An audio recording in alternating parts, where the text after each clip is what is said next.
messieurs, très heureux de vous retrouver en ce moment et bonsoir à tous et merci d'avoir choisi Congo Buzz comme référence. Le Congo nous appartient tous, nous avons le droit de l'aimer, de les défendre, bien évidemment aussi de l'aider à pouvoir se développer. C'est ce que nous faisons dans cette émission Buzz 7, puisque ici nous parlons, nous analysons l'actualité de la semaine. Et puis pour commencer, vous savez très bien, le dossier du M23 devient un véritable casse-tête pour les Congolais. Les rebelles ont peut-être tourné en bourrique le régime de Kinshasa, alors qu'il a annoncé se retirer de certaines localités, dont Rumangabo et Kibumba. Le M23 se renforce davantage en hommes et en matériel. Nous allons en parler ce soir avec notre invité, qui est bien sûr M. Ibrahim Malonda. Il est secrétaire général du mouvement citoyen J'adore le Congo. Vous comprenez qu'il adore le Congo, M. Ibrahim. Bonsoir. Bonsoir, monsieur. Vous allez bien? Je vais très bien, merci. La population congolaise vous regarde. Si on vous disait de vous présenter, comment vous allez vous présenter?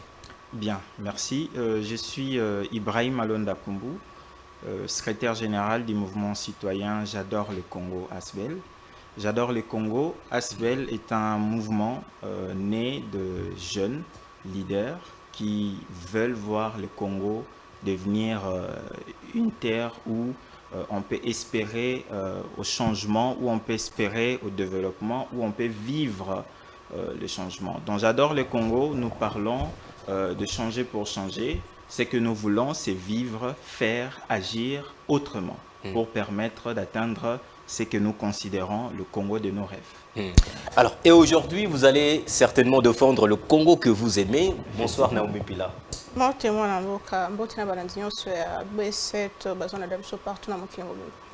C'est parti pour cette émission, je viens de le dire, le M23 devient un véritable problème pour le régime de Kinshasa. Est-ce la question que beaucoup de Congolais se posent? Félix Tshisekedi n'a-t-il pas été tourné par exemple en bourrique par le Rwanda aujourd'hui? Je vais le dire, le M23 qui a annoncé la dernière fois de se retirer de certaines localités, mais qui aujourd'hui est vu dans d'autres localités, dont Kibumba et Rumangabo. Nous en parlons avec Ibrahim Malonda. Je répète qu'il est secrétaire général du mouvement citoyen J'adore le Congo. Monsieur Malonda, le M23, vu la tournure que prend les événements, on a l'impression comme si le dossier du M23 échappe désormais à Kinshasa, au régime de Kinshasa. Vous le maîtrisez plus. Bon, le dossier de M23 n'échappe pas au contrôle de Kinshasa, mais on doit se le dire, Kinshasa a connu beaucoup de difficultés dans la résolution ou dans le processus de résolution de ces conflits, notamment le fait que le gouvernement en place n'avait pas la possibilité de s'octroyer des armes. Parce que qui dit chasser les M23, on sait tous que le M23 c'est un mouvement terroriste. Et on ne collabore pas avec les terroristes. Mais pour chasser les terroristes, il faut faire la guerre. On dit, celui qui veut la paix prépare la guerre. Mais Kinshasa s'est vu dans une posture telle que les moyens matériels nécessaires pour chasser les M23 n'étaient pas réunis. Ce qui fait que la résolution, par exemple, de la levée de la notification pour l'achat des armes, c'est quelque chose qui a apporté quelque chose de bon dans le processus de la gestion de cette crise des M23, mais on doit aussi se le dire que la gestion du pays en ce qui concerne les questions sécuritaires reste un grand chantier. Un grand chantier où il faut que le gouvernement ou les chefs de l'État puissent vraiment peser de son poids pour pouvoir apporter des solutions idoines, notamment par le rajeunissement aussi de l'armée, en recrutant de nouvelles têtes ou en sensibilisant et en donnant à nos officiers les compétences nécessaires et les moyens matériels nécessaires pour faire face aux exécutions de M23. Mais aujourd'hui, on observe une sorte de grincement des dents dans le chef de Congolais avec cette force que vous avez fait appel, vous, l'Union Sacrée. Il faut rappeler que vous faites partie de l'Union Sacrée. Cette force régionale que le gouvernement congolais a fait appel aujourd'hui devient observatrice. Elle observe un peu comme on voyait avec la MONUSCO. Elle qui avait reçu mandat de combattre les forces négatives aujourd'hui elle négocie en fait avec les rebelles. Bien, permettez-moi de préciser que je suis secrétaire général du mouvement citoyen J'adore le Congo. Et donc nous, on base nos analyses sur le fait, c'est que la population consomme et c'est que nous jugeons bon objectif. Donc vous n'êtes pas de l'Union Sacrée. Nous ne sommes pas de l'Union Sacrée. Je rectifie, il n'est pas de l'Union Sacrée. Allez-y. Merci beaucoup. Alors, c'est vrai, il y a des grincements des dents parce que on ne peut pas considérer dans un État vivre des zones tampons. Parce que la Constitution nous dit que la souveraineté du territoire congolais appartient au peuple congolais. Lorsque le gouvernement fait appel à d'autres forces, notamment la force de l'EAC, pour l'accompagner dans cette démarche de mettre hors état de nuire les M23, il fallait préalablement bien négocier les termes. Parce que vous appelez des étrangers pour vous aider dans la défense de la souveraineté de l'État congolais qui appartient à la population congolaise, mais cela arrive au point où on crée des zones tampons. Des zones tampons, ça suppose que voilà, les M23, là où il est parti, il travaille dans le calme parce qu'il n'est pas inquiété par l'armée congolaise. Ça, c'est évidemment, ça fait réfléchir les Congolais, ça énerve. Et nous, le mouvement citoyen J'adore le Congo, nous ne cautionnons pas ce genre de choses. Nous ne cautionnons pas ce genre de choses. Voilà pourquoi nous demandons au gouvernement de prendre des mesures idoines. Si possible, de revenir sur les termes de l'accord de Nairobi pour pouvoir donner, évidemment, la force à l'armée congolaise, au FARDC, de pouvoir agir. Parce que qui dit zone tampon au sein du pays, c'est comme si on était en train de faire une scission entre la gestion, la souveraineté des peuples congolais qui devait être sur l'ensemble du territoire de la RDC, le 26 provinces, ou comme si on était en train de faire ces genres de scission entre la souveraineté nationale de la population par rapport à l'intérêt, je vais dire, particulier d'un mouvement terroriste. Voilà mboka Ibrahim Malonda spécialité na biso ezalaka tozolo balingala tozolo ba le poto po bana nyonso mboka Congo ba comprendre pe ba yoka partout bisika ba zwami lelo yo zali secrétaire général ya mouvement le citoyen J'adore le Congo lecture na yo topé analyse na yo na ba action nyonso gouvernement asali pona ko faire taire makambo etali bongo ko pacifier l'est de la République depuis to bandi balobing nyonso kokende libanda mboka kosenga lisungi kobendisa EAC ba effort nyonso gouvernement en place à sali lecture na yo ezanini est-ce que singeli penza ezala bongo topé quelque part ba sali ba erreur mwami? Évidemment ma lecture nangai pour la problématique oyo eza que déjà à la base il fallait privilégier voie eza diplomatique pour résoudre le problème oyo. Le Rwanda c'est un pays voisin à la RDC. Le peuple rwandais, tous un problème, c'est le peuple rwandais. Parce que ce qui est na Est, na Goma, au Tali na Tongo, au na frontière entre Goma et Gisenyi, na Tongo Tali, flux la population wutaka Rwanda, le Rwandais au Bayaka Kosala na Goma. Soko Tali bango, ba Congolais, ya Goma, na habitants ya Gisenyi, donc ya Rwanda nenge ba vivara. Au Koki Golobate que tous un problème. Et là-bas, ba benga bango, le Congolais d'en face. Entre la population, il n'y a pas de problème. Mais le problème, c'est entre le gouvernement. C'est que le président Paul Kagame a zosala na troupe nae, na gouvernement nae, contre RDC. Mais le chef de l'État, je pense, et le gouvernement, au regard, il y a ba sorti nyonso, ba réunion nyonso na niveau Nations Unies, ils ont pu dénoncer clairement qu'ils ont pointé du doigt à l'agresseur. C'est quelque chose qui n'a peut-être jamais vu jour dans ces pays, d'indexer clairement et de bénéficier du soutien de l'extérieur. On a vu les différents chefs d'État dans le monde ont fait des déclarations. Les États-Unis ont pointé clairement à demander au président Paul Kagame Yako arrêter soutien son nanani.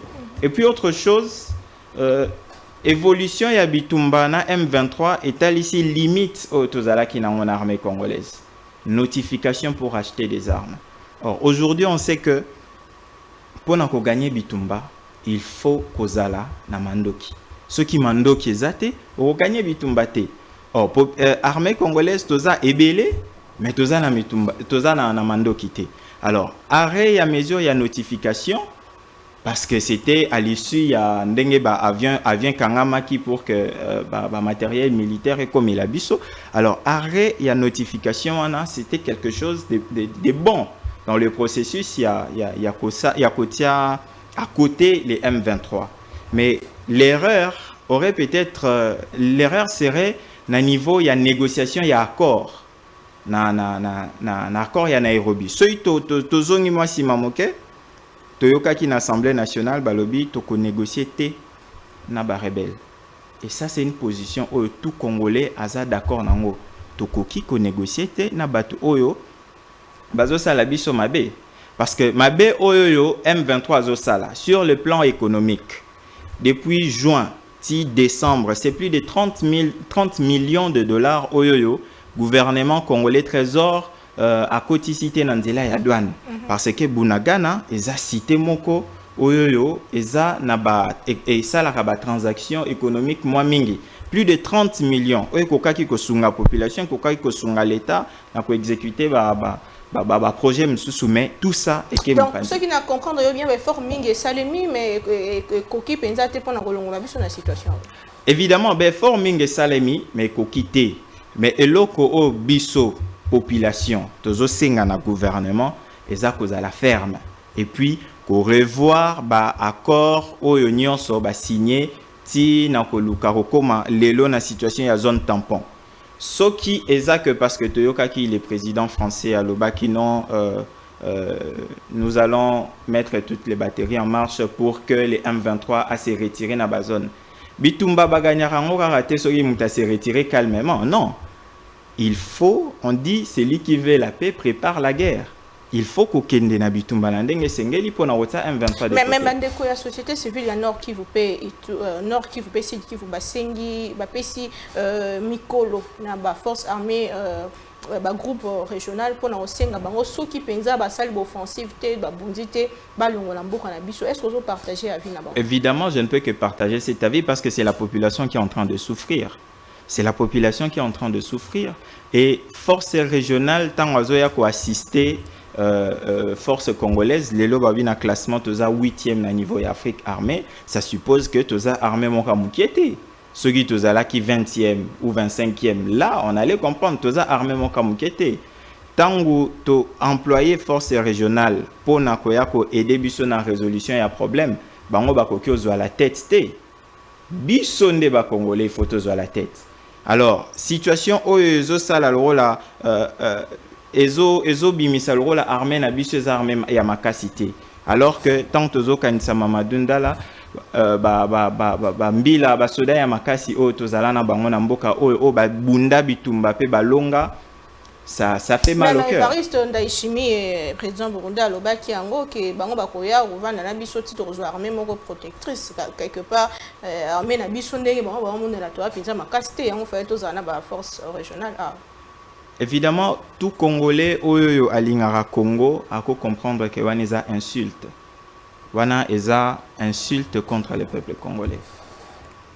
Wana eloko wana tokoki ko sonner ngote. Liango tozo senga na gouvernement azwa ba mesure oyo esengeli. Constitution ezoloba ke souveraineté ya RDC eza réservé na population. Soki ekomi ke kozwa ba armée étrangère koya parce que ça na kati ya processus à oui, mais bakoki kosunga biso évidemment, mais nakoya ko apporter accompagnement peut-être technique et non kozwa les devant la résolution ya problème parce que problème na yo mutu mususu akoya ko résoudre ngote problème na yo yo moko ka ndoko résoudre on ndenge sengeli. Si nous-mêmes les Congolais, on ne s'applique pas pour résoudre ces problèmes, il y a Est, il y a guerre, il y a Est, pour résoudre en côté. Pourquoi? Parce que Est, ils ont regorgé ba minerai belé. Est, eza zone moko ya Congo, ils ont toujours convoité. Depuis quand on a des guerres à l'Est? Ce n'est pas l'étranger, ce n'est pas la première fois qu'on applique une solution au Ezowuta na Libanda. Avec les Nations Unies, MONUSCO, la création à zone tampon. Est-ce que ça a résolu le problème à l'Est? Non. Oui, allez-y.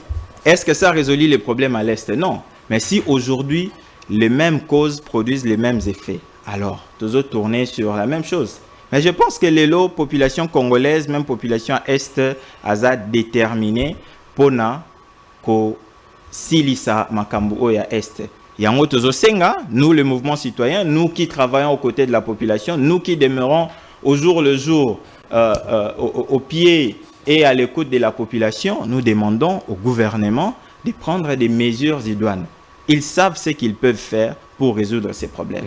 Nous les félicitons déjà parce que notification ya makambu ya ba armes et sili. C'est-à-dire aujourd'hui la RDC est capable de commander non seulement les armes, mais aussi la technologie, parce que d'une autre part, on ne peut pas continuer à commander. Nous avons un corps de génie militaire. Il faut mettre le corps de génie militaire en œuvre pour développer des solutions. Pour rendre notre armée fort et capable de défendre l'intégrité du territoire national. Ibrahim Malonda, on va boucler avec ce dossier lié à la sécurité, mais je vous poserai une question, un peu savoir votre lecture, ce que vous pensez de cette question-là. Comment jugez-vous toutes les initiatives menées par le régime de Félix Tshisekedi? Nous sommes allés en accord. Le tout dernier accord, c'est qui a été signé à Luanda, le mini-sommet de Luanda, où des recommandations ont été prises, demandant au M23 d'abord d'arrêter les hostilités, de se retirer des zones occupées. Et aujourd'hui, on voit le contraire sur terrain, le M23 qui annonce se retirer à Rumangabo, à Kibumba, mais on voit certains éléments du M23, toujours dans les mêmes localités-là. Aujourd'hui, on a fait appel, je le dis au début, à la force régionale, mais la force régionale qui arrive, le président avait dit que la force allait attaquer, allait venir via Bunagana, mais on n'a pas vu ce qui s'est passé.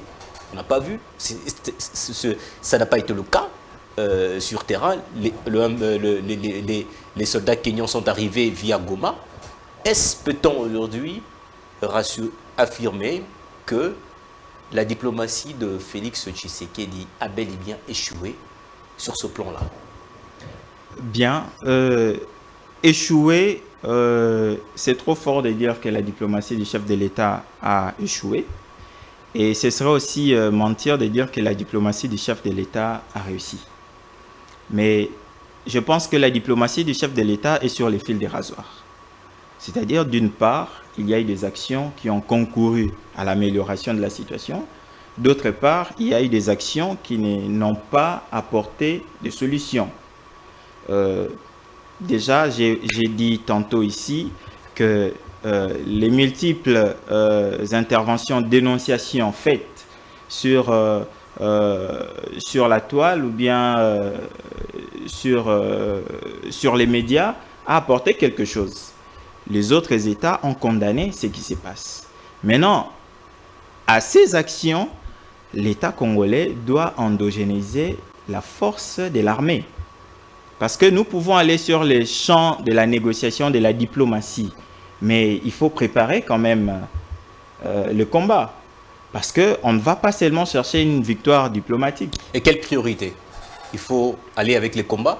Parce qu'on a vu la société civile qui demande que l'armée puisse accentuer les opérations militaires là-bas contre le M23. Il faut aller dans les deux sens. Parce qu'il était dit que, j'ai oublié la date, la diplomatie n'a pas marché. Comment? La diplomatie n'a pas marché avec Mais il faut continuer avec les deux. Parce qu'on ne peut pas seulement aller du côté de la guerre, parce qu'après, il y aurait peut-être des sanctions, notamment des problématiques de droits de l'homme qui peuvent être soulevées. Mais il faut aller dans les deux sens. Il faut aller dans les deux sens. On endogénéise la force de l'armée congolaise et d'autre part, on continue à aller du côté terrain. Parce que qu'est-ce que le M23 fait? Si aujourd'hui vous négociez, demain vous apprenez qu'il y a quelque chose. On a dit qu'ils vont se retirer à telle date à 18h, mais on se rend compte que le même jour, le lendemain, il y a eu des exactions faites ici et là. Alors, quand on dit qu'ils vont se retirer, nous, on ne doit pas dire « Ah, ok, le match est fini, on plie les bagages, on rentre ». Non, on doit rester éveillé, on doit rester concentré parce que l'ennemi est un mouvement terroriste, l'ennemi n'est pas un mouvement religieux qui veut faire des cadeaux. Et le sort de la force régionale doit-elle partir? Nous sommes en RDC, la souveraineté appartient au peuple congolais. C'est le peuple congolais qui est censé décider. Si la société civile et le peuple congolais disent non à la force régionale n'a pas intérêt de rester. Le pays appartient à nous. Sénateur moko américain a une déclaration que le stade actuel aux Ali Lelo et Sengé que comme il rêve pour Nabiso pour récupérer territoire et occupé na M23 et Sengé Koutonia s'est préparé à bandeni ko bongisa sika ne comme normal bana mboka ba vivre normal sous règne M23. Comment est-ce qu'on réagir na ça ne peut pas se faire, ça c'est un complot sur la balkanisation de la RDC. Si nous acceptons ce genre de propos, c'est comme si on se disait oui, dans les jours qui viennent, les M23 peut se dire, comme j'ai suivi dernièrement l'un des généraux dire que nous avons, si on voulait combattre, on pouvait arriver jusqu'à Kisangani. Là, ce sont des choses qu'on ne peut pas accepter. Et pour ça, l'armée est censée travailler, le gouvernement est censé travailler pour défendre l'intégrité du territoire national. Et je me rappelle, il y a un homme de Dieu de ces pays, le pasteur Ekofo, qui a dit autrefois que si aujourd'hui nous perdons une partie du territoire de ces pays, demain, si le gouvernement actuel, si la génération actuelle n'est pas capable de récupérer, la génération future viendra récupérer. Nos enfants ou nos petits-fils vont se battre pour récupérer ça. Parce que le Congo est notre pays et nous ne pouvons pas céder, ne serait-ce que quelques centimes aux étrangers. La question du M23, on va clôturer avec. Je vais quand même poser une question polémique. Il y a des gens qui en parlent à la cité. Kabila, en 2013, a connu le même problème que Félix Tshisekedi, l'affaire liée au M23. Et Kabila a fait le M23. Et aujourd'hui, l'actuel président Félix Tshisekedi, qui n'arrive pas, qui d'ailleurs au contraire fait appel à une force régionale, entre les deux chefs d'État, qui a mieux géré cette affaire? Vous répondez. Qu'est-ce qui a été à la base de cette défection de M23 en 2013? Est-ce que le M23 était parti? Oui, est-ce que le M23 était parti pour ne plus revenir? Si le M23 était parti pour ne plus revenir, on n'allait pas parler des M23 aujourd'hui. On allait peut-être parler des Maï Maï, on allait peut-être parler des Kadeko et autres. Mais si le M23 avait pris, en mon entendement, une retraite, et voilà, le M23 a ressurgi parce que voilà, ils ont vu une possibilité. Là, on ne va pas parler de faire le M23. Les M23 peut-être avaient battu en retrait. Mais aujourd'hui, si le chef de l'État, si nous constatons cette situation à ce stade, je me dis quelque part, c'est parce qu'on ne veut pas inclure les généraux M23 ou bien les M23, les insérer dans l'armée congolaise. Parce que depuis la nuit des temps, ça a été la source de tous les problèmes qu'on a dans notre pays. Les problèmes d'infiltration. Ça fait que vous traitez des informations ici, mais demain vous entendez que ça résorbe de l'autre côté. Ça fait que l'autre côté a l'œil regardant sur la gestion de la chose publique congolaise. Ce sont des éléments qu'aujourd'hui, nous, la population congolaise, et particulièrement la jeunesse, nous devons refuser. Merci, monsieur Ibrahim Malonda. On va passer à un autre sujet qui fait l'actualité. Le pape François est attendu ici à Kinshasa le 31 janvier prochain. Mais il faudra évacuer le long du boulevard Lumumba jusqu'à la première rue Limete. Alors il faut dire que l'opération coup de poing de Jean-Tini Ngobila poursuit son bon nombre de chemin. Les policiers sont à pied d'œuvre en train d'évacuer le long du boulevard. Mais seulement cette opération fait de chômeurs. Parce que ce sont les Congolais qui sont chassés de leur lieu habituel de vente. Les garages pirates qui sont normalement démantelés. Mais il y a une question qui se pose à la cité. Monsieur Ibrahim, l'opération coup de poing, vous l'avez certainement suivi. Tout à fait. Et ça se poursuit. Oui. Jean-Tini Ngobila a-t-il raison de évacuer le long du boulevard. Mais la question qui fâche, pourquoi seulement attendre que le pape François vienne pour essayer de mettre de l'ordre? Pourquoi? Aujourd'hui, c'est le tout dernier mandat de Félix Tshisekedi, la toute dernière année de son mandat. Il faut le rappeler quand même, on est en 2023 et en décembre, ce sont les élections. Et pourquoi attendre 4 ans après, évacuer le long du boulevard? Parce que le pape arrive, il faudrait le faire. Bien, j'aurais dit une fois à un ami que si c'était possible que la RDC reçoive au jour le jour des visiteurs, en tout cas, particulièrement la ville de Kinshasa, pourrait porter sa belle robe. Mais nous avons constaté cela. Nous savons que la culture de Kinshasa, c'est l'article 15. C'est chercher, réaliser les petites activités parce qu'il n'y a pas de boulot. Mais nous ne pouvons pas voiler à la face du monde la vraie réalité de la ville de Kinshasa. Si on vit la misère au Congo ou à Kinshasa, il faut que cela soit vu par quiconque qui vient ici. Si on veut rendre la ville de Kinshasa propre pour accueillir le pape et après le départ du pape, ça sera comment? On va revenir dans notre modus operandi d'autrefois. Alors nous, on ne cautionne pas ces genres d'approche. Si le gouverneur de la ville pouvait faire quelque chose de bon par rapport à ça, serait d'évaluer l'impact de ces actions qui sont en train de mener. Parlant de ça, je peux revenir sur la situation que nous avons constatée récemment, la destruction des cimetières. C'était à quelle fin? Quand nous connaissons que la loi du 14 février 1914 sur la police d'inhumation aurait autrefois interdit de construction, mais aujourd'hui, plus de 100 ans, qu'est-ce que la RDC a produit dans ce sens-là pour résoudre, par exemple, ces problèmes? Le gouvernement ou la ville de Kinshasa devrait mettre en place une gestion active des situations ou de la ville. C'est l'opération coup de poing serait peut-être une autre facette de la sensibilisation menée de Kin Bopeto. Mais cette opération devrait se faire au début du mandat, pas au début du mandat du gouverneur, pas en ces moments. Moi, Ibrahim Malonda, il faut que maman maréchal Zolanda Bisso Nandako clairement, mais est-ce que côté Kanabalabala, on est quand même un peu, ils ont un peu pour naïe, ils ont danger. Tout le monde bande de Kolibanda, tina saut du mouton, bazoteka, ils ont quand même danger. Ceux qui balongolio, est-ce que l'État a un peu pour naïe? L'État, il faut abonner sa condition pour que batu bate kanandenge singeli. Et ça la rabiso passi, biso nyonso bakine ça la rabiso passi tala ozo le kananzela. Maman attendit biloko na pas ozo luka quelque chose. Pourquoi? Parce que misa les athées. L'État il fallait ça la condition singeli pona que batu bateka na ba condition singeli. Ville ya Kinshasa compte aujourd'hui près de 15 millions d'habitants. Mais est-ce que quand on regarde les statistiques, ce n'est pas 80% de la ville des bazana na misala, ce qui fait que tout le monde verse dans les activités génératrices de revenus. Alors, l'État ou le gouvernement devrait s'arranger de sorte qu'il y a quoi encadrer Batouana. Mais quand il n'y a pas d'emploi, que voulez-vous? Batouba fanananda kuto okufa, Batouba okufa, ou Batouba fanananda il y aura plus de kuluna. Non, pas que côté qu'à n'importe où, parce que lorsque les gens babimina balabala, ils s'arrangent de sorte que bate kana trottoir, bate kana prince té. Ceux qui bazote ka pembeni à prince, ils se cherchent. Le problème c'est ça, les gens se cherchent. Ceux qui opération nande salemi, on verra l'impact bientôt. Le pape Akoya Sali tourné na Kei, mais après c'est la population qui vit dans la misère.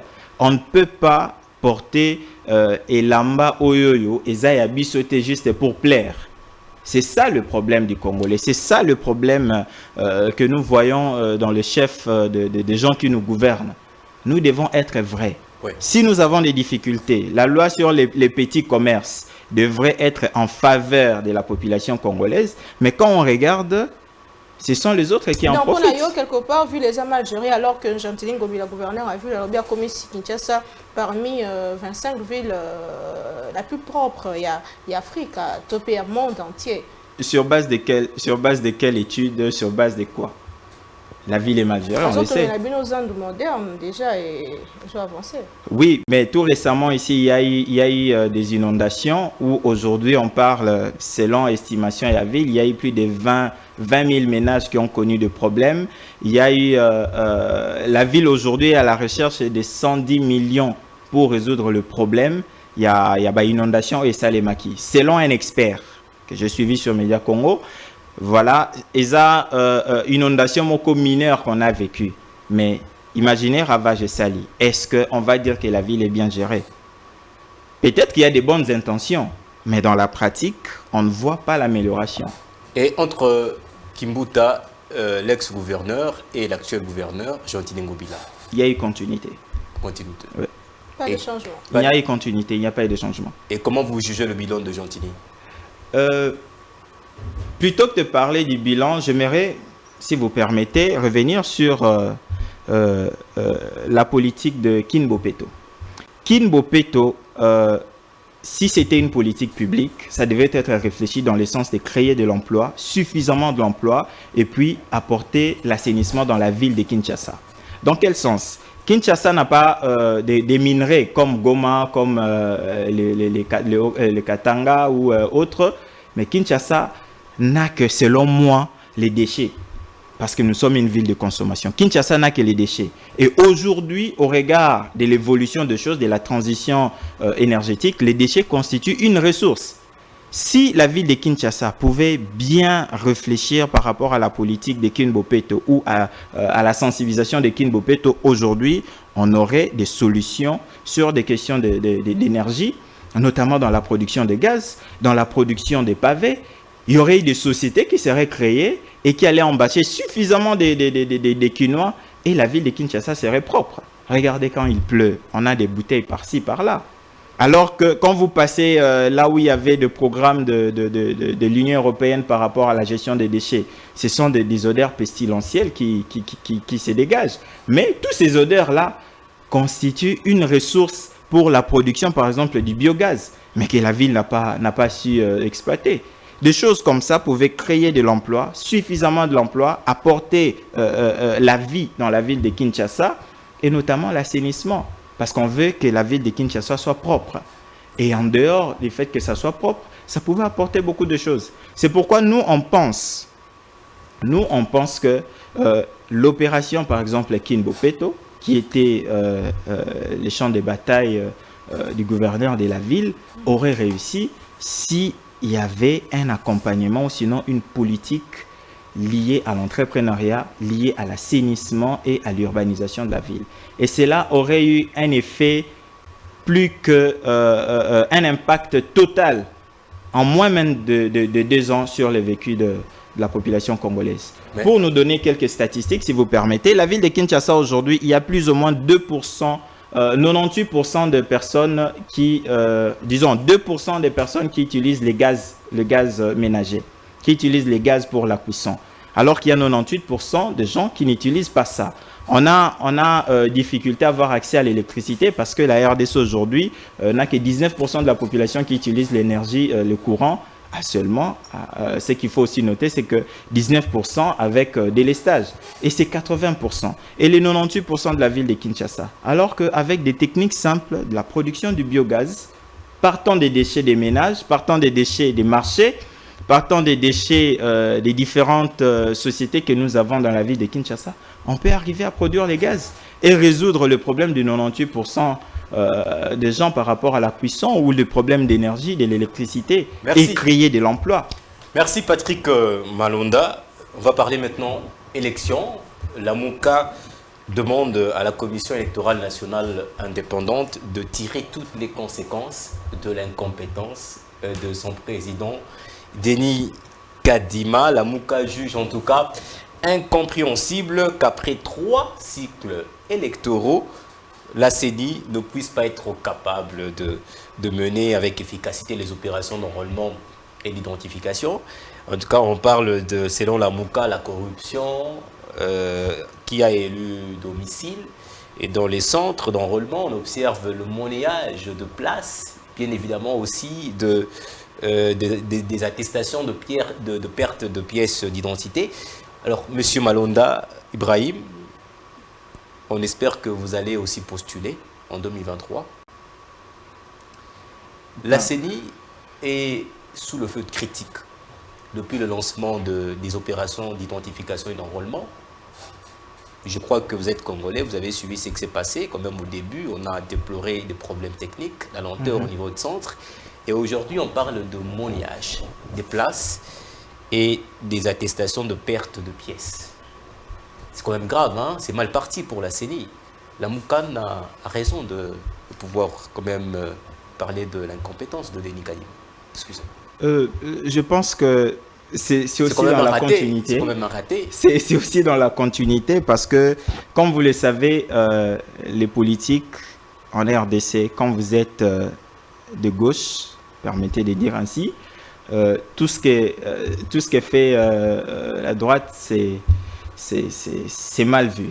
On refuse catégoriquement les efforts fournis par ceux qui sont aux commandes. Alors, en 2006, il y a eu des contestations par rapport à Bemalo Malo. En 2011, il y a eu des contestations. En 2017-18, il y a eu des contestations. Et c'est tout à fait normal que l'on soit dans ces cycles de contestation parce que on dit, nous tous, on verse dans la même chose. Mais ce qui est vrai, il y a des choses qu'on doit reprocher à la CENI aujourd'hui. Évidemment, la question de la lenteur, c'est vrai. La CENI est censée travailler d'arrache-pied pour améliorer le processus d'enrôlement. Mais il faut dire que quand même les choses ont été améliorées, hein, quand même. Hein, il n'y a plus de lenteur comme avant. Il faudra aussi le signaler. La Mouka voit tout au noir. Évidemment, c'est le problème avec la Mouka. Je pense que lorsqu'on est de l'opposition, on pense que la CENI n'est pas indépendante. La CENI n'est pas indépendante et que la CENI travaille avec le pouvoir. Alors que la loi confère à la CENI l'indépendance pour permettre des élections transparentes et tout. Alors, l'opposition a tendance, et souvent c'est le cas, de tout nier en bloc, sans voir ce qui est bon. Mais pour vous, il y a quand même des avancées? Pour moi, je pense que la CENI a du travail à faire, à améliorer, mais il y a eu quand même des avancées. Parce qu'au début, il y a eu des problèmes techniques et ils ont mis une équipe sur pied pour résoudre les problèmes techniques. Ils ont eu des difficultés pour couvrir certaines zones par rapport à l'enrôlement. Et nous avons suivi récemment sur Média Congo où ils ont dit que voilà, nous avons mis toutes les batteries en marche pour améliorer les choses. Et aujourd'hui, nous constatons l'amélioration. Je suis de Mongafula. Tout récemment, certains de mes compagnons m'ont dit non, on a des difficultés au centre de Gamaliel, il y a la machine qui est tombée. Le lendemain, quelqu'un m'a dit non, en tout cas, nous avons constaté, l'équipe de la CENI était venue et aujourd'hui, déjà, ça passe normalement. Je suis aussi de près ce qui se passe dans d'autres centres au niveau de Mongafula parce que nous voulons cette fois-ci qu'il y ait je vais dire un poids politique au niveau de la commune de Mongafula pour permettre à nous ressortissants et habitants de Mongafula de résoudre le problème qui nous sévit. Moi mboka Ibrahim Malonda to lobela Mongafula yamboto si émission kasi lelo bana mboka mingi na opposition bazotala na musika bazomona que calendrier électoral apparemment eza ekangami mingi batango eza mukuse et même un moment pesa ebiso pour enrôlement tout le monde ba centre mususu ndenge de kauti koloba ba machine ezo kufa mpane ezaki 3 machines tikali moko mususu machine ezo sala te mususu ekangami ezo fonga te bato bazoye komina bitumba ya ndenge na ndenge. Est-ce que calendrier électoral ezo rassurer biso to ma économie le 20 décembre 2023? En tout cas, par rapport au calendrier électoral que nous avons en cours, j'ai noté récemment que la CENI avait dit que pour les centres où l'enrôlement a commencé en retard pour des questions techniques, ils vont faire un prolongement, une prolongation. Non, le calendrier électoral tel que présenté, c'est un peu comme, comment on dit, un chronogramme d'activité. Cela n'empêche pas que si une activité devrait commencer le 1er jusqu'au 30 dans la ville de Kinshasa, simultanément une autre activité puisse commencer dans une autre ville. Et donc, si dans la ville de Kinshasa, on accorde un délai de grâce pour pouvoir récupérer les temps perdus, cela n'empêcherait pas que les choses se passent à côté. Donc, si la CENI a pris des précautions techniques pour pouvoir résoudre le problème qui se pose, certainement, la CENI s'est dit, pour des zones où on n'a pas couvert les 30 jours, nous devons récupérer. Et pour récupérer, certainement, ils ont mis toutes les batteries en marche pour pouvoir récupérer le jour non couvert. Et bon, la déclaration, se multiplie. En effet, ce sont des incidents dynamiques parce que quand vous êtes en train de travailler sur quelque chose, si on vous critique, si on vous fait des observations, c'est pour vous permettre d'améliorer ce que vous êtes en train de faire. Moi, je pense que la CENI devrait travailler d'arrache-pied pour que nous ayons des élections au 20 décembre comme promis. Et ce que moi, je voudrais dans cette antenne féliciter, c'est que au moins cette année, nous pourrons avoir ou nous aurons des élections municipales. C'est quelque chose qui n'a jamais existé dans ces pays depuis un bon bout de temps. Il y a 20 ans ou 30 ans passés, on n'a jamais vu des élections municipales alors que c'est crucial pour la gestion de nos communes, pour la gestion de la ville de Kinshasa. Alors, M. Patrick Malonda, on a terminé, mais avant de pouvoir partir définitivement, vous êtes candidat, mais je vous ai posé la question de savoir si vous étiez candidat. Nous nous préparons nous sensibilisons la population à l'enrôlement, mais nous n'avons pas encore décidé d'aller ou pas. Néanmoins, le temps va nous dire quoi. Parce que ce qui nous porte le plus, c'est d'atteindre un Congo où on fait des choses, où on agit, où on intervient, où on vit autrement. Vous n'êtes pas de l'Union sacrée, vous êtes de quelle couleur politique? Nous sommes de la société civile, étant ASBEL. Ce que nous faisons, c'est défendre l'intérêt de la population et promouvoir les valeurs qui permettent au Congo de s'améliorer. Quel bilan faites-vous de l'Union sacrée, de la gestion de l'Union sacrée? L'Union sacrée. L'Union sacrée, c'est un peu controverse, mais on doit se dire que l'Union sacrée hérite une gestion purement d'un déboulonnement et un nouveau système mis en place avec les mêmes acteurs qu'on a déboulonnés. C'était tout à fait clair qu'on puisse avoir quelques ratés, mais nous pouvons dire que les présidents Tshisekedi s'est quand même battu pour apporter quelque chose. On a terminé. Votre mot de la fin, à moins que Naomi Pila ait une question à vous poser. Mais sinon, on a terminé. Message dans la population bazolanda yo surtout à Mongafula et sika aux alliés et sika aux alliés pour ça l'union pour défendre intérêt et ceux qu'il faut repérer ça conseil qu'on a pouvoir en place année à souketika liango conseil on est zalani. Bien, mon dernier message dans la population à Mongafula est que tous s'enrôler massivement. Population à Mongafula, nous avons beaucoup de difficultés dans la commune Nabiso.